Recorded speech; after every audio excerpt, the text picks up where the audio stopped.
सोलापूर शहरामध्ये छत्रपती शिवाजी महाराजांचा जो अश्वारूढ पुतळा उभा आहे, तो पुतळा मुंबईचे प्रसिद्ध आर्टिस्ट श्री कैलासवासी श्याम सारंग यांनी बनविलेला आहे।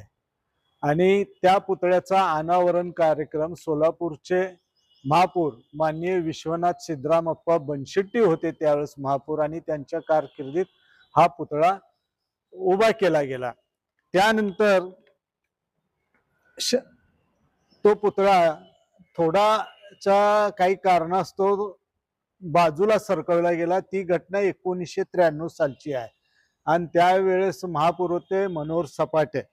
अशा पद्धतीनं ते पुतळा सरकवत असताना सुद्धा कामामध्ये हेळसांड व्हायला लागली, पुतळ्याची दुरावस्था होत होती। त्यावेळेस मध्यरात्री मी आणि कैलासवासी सुभाष भीमराव जगताप, जुनी पोलीस लाईन, आम्ही दोघांनी त्यावेळेस काम थांबवलं। महापालिकेच्या अधिकाऱ्यांना जाब विचारला की तुम्ही अशा पद्धतीनं काम का करायला लागलात म्हणून। तेव्हा त्यावेळेस त्यांनी आमच्यावर पोलीस पाठवले आणि पोलिसांच्या मार्फत आम्हाला धमकी सुद्धा दिली की तुमच्यावर आम्ही कायदेशीर कारवाई करू म्हणून। पण आम्ही त्या धमकीला घाबरलो नाही, आम्ही आमच्या मागणीवर ठाम होतो आणि सन्मानानं कशा पद्धतीनं तो पुतळा बाजूला काढता येईल याबाबत आम्ही सकाळपर्यंत तिथं थांबून ते व्यवस्थित करून घेतलं।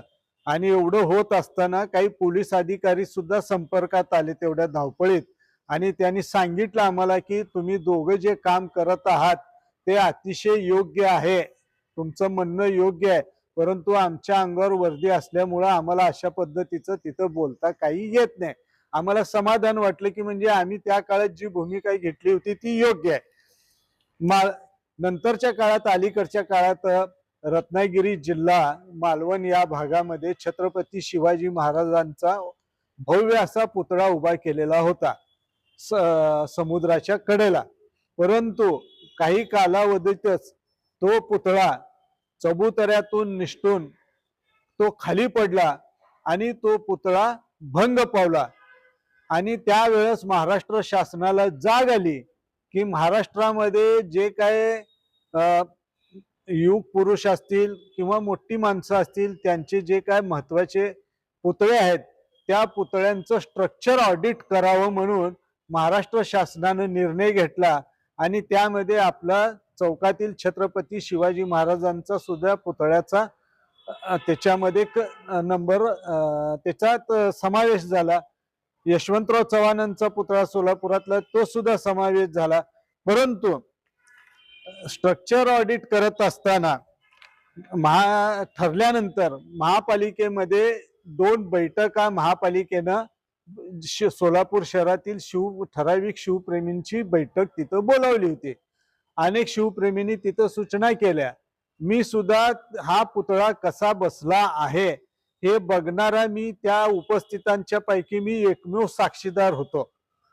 कोणी सुद्धा त्यावेळेस कसं काम झाले, कसं बसवला गेला हे कोणी पाहिलेलं नव्हतं। त्यामुळे मी तिथं स्क्रीनवर योग्य प्रकारे तिथल्या अधिकाऱ्यांना महापालिकेच्या सांगितलं की अशा अशा पद्धतीनं हा पुतळा बसलेला आहे, आणि समजा भविष्यात तुम्हाला जर काही या बाबतीत काही माहिती पाहिजे असेल, मार्गदर्शन पाहिजे असेल तर तुम्ही केव्हाही मला संपर्क साधा, मी तुमच्या बरोबर तुम्हाला येऊन भेटायला तयार आहे।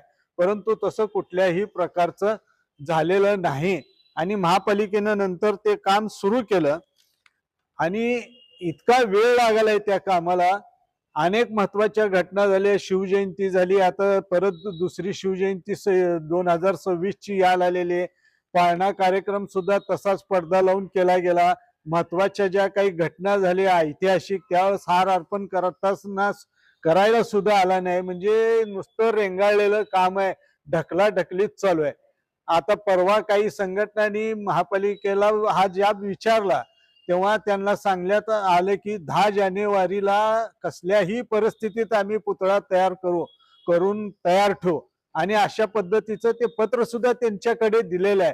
परंतु ज्यांनी पत्र घेतलं किंवा त्यांच्याकडून शब्द घेतला ते गप्पच राहिलेत। मग का गप्प राहिलेत ते मला काय माहित नाही। अशा पद्धतीनं हे एकंदर परिस्थिती आहे। मूळ चबुतरा जो होता छत्रपती शिवाजी महाराजांचा, त्या चबुतऱ्याची फक्त डागडुजी केली। अत्यंत धोकादायक प्रकार महापालिकेनं इथं अवलंबलेला आहे. कारण चबुतरा आहे तसाच ठेवलाय, डागडुजी केली आहे आणि महाराजांच्या कडनं नुसते पिलर उभा केलेत, स्लॅब घालून जागा पुढे थोडी वाढवली, बाजूला थोडी वाढवली, परंतु ज्या चबुतऱ्यावर शिवाजी महाराजांचा पुतळा आहे त्या चबुतरा भक्कम कसा होईल हे पाहिलेलं नाहीये. अशा पद्धतीनं ते काम चालू आहे. आज महात्मा बसवेश्वरांच्या पुतळ्याचं सुद्धा काम चालू आहे, परंतु तो पूर्ण पुतळा काढून स्टोर मध्ये ठेवलेला आहे आणि तो चबुतरा पूर्ण नष्ट केलावून नवीन चबुतरा उभा करायचं काम तिथं होणार आहे. अशा पद्धतीनं तो चबुतरा भक्कम होणार आहे. परंतु छत्रपती शिवाजी महाराजांच्या चबुतऱ्याला फक्त डागडुजी केलेली आहे, भक्कमपणा नाही. तो किती दिवस टिकेल वगैरे काही सांगता येत नाही. याला जबाबदार कोण, असा प्रश्न माझ्या मनामध्ये निर्माण होतो. अनेक शिवप्रेमींच्या मनामध्ये हा प्रश्न निर्माण झालेला आहे. आता कंपाऊंड वॉलचं जे काम आहे, ज्या काही तिथं टाइल्स काही बसवलेले आहेत, अतिशय घाणेरड्या बसवलेल्या आहेत. कारण कुठल्याही छत्रपती शिवाजी महाराजांचा चबुतराच्या बाहेर जी कंपाऊंड वॉल असते ती दगडी टाईप दिसावी अशा पद्धतीनं तो चबुतरा असतो. काही ऐतिहासिक घटना दर्शवणारा चबुतरा असतो, म्हणजे त्याचं भव्यपणा आणि गडासारखा देखावा दिसावा अशा पद्धतीचं ते कंपाऊंड वॉल असतं. परंतु हे कंपाऊंड वॉल अतिशय घाणेरडं केलेलं आहे. काही त्याला अर्थ नाही, नुसतं चमक धमक तशा पद्धतीने केलेला आहे. आता ह्याच्यामध्ये काय झालेलं आहे की काही लोकांनी तिथं व्हिजिट दिली, ते बघितले, परंतु शिवप्रेमींच्या समोर तिथं नेमकं काय चाललंय त्यांनी सांगण्याचा प्रयत्न केला नाही. फक्त अधिकाऱ्यांना बोलवायचं, ते बघायचं, पुढे काय झालं, त्यांना त्यांचा अभ्यास आहे का तिथल्या कामाचा किंवा इतिहासाचा काय अभ्यास आहे का. फक्त अधिकाऱ्यांची लागे बांधे असल्यामुळे याच त्यांच्या बरोबर शूट करायचं, टाकायचं. पुढे काय झालं, तुम्ही त्या भक्कमपणाच्या बाबतीत काही प्रश्न उपस्थित केले का. कारण शेवटी तुम्ही पण शिवप्रेमी आहेत, मी पण शिवप्रेमी आहे. हे काम होणं अत्यंत महत्वाचं आहे. त्या बाबतीत आपण काय केलं का, हा एक विषय आहे. आणि आता जे तिथं मटेरियल वापरलेलं आहे, अतिशय लो क्वालिटीचं मटेरियल वापरलेलं आहे. वाळूमध्ये काम व्हायला पाहिजे होतं, वाळूमध्ये काम झालेलं नाही. सगळं डस्ट काय क्रश काय म्हणतात त्याच झालेलं आहे. टाइल्स बसवताना केमिकल वापरायला पाहिजे, केमिकल वापरलेलं नाहीये. अशा पद्धतीचं हे काम चाललेलं आहे. हे सगळं बघता असं वाटतं की आता एखाद्या महत्वाच्या या क्षेत्रातल्या कन्स्ट्रक्शन क्षेत्रातल्या एखाद्या संस्थेकडून या कामाचं ऑडिट होणं अत्यंत गरजेचं आहे.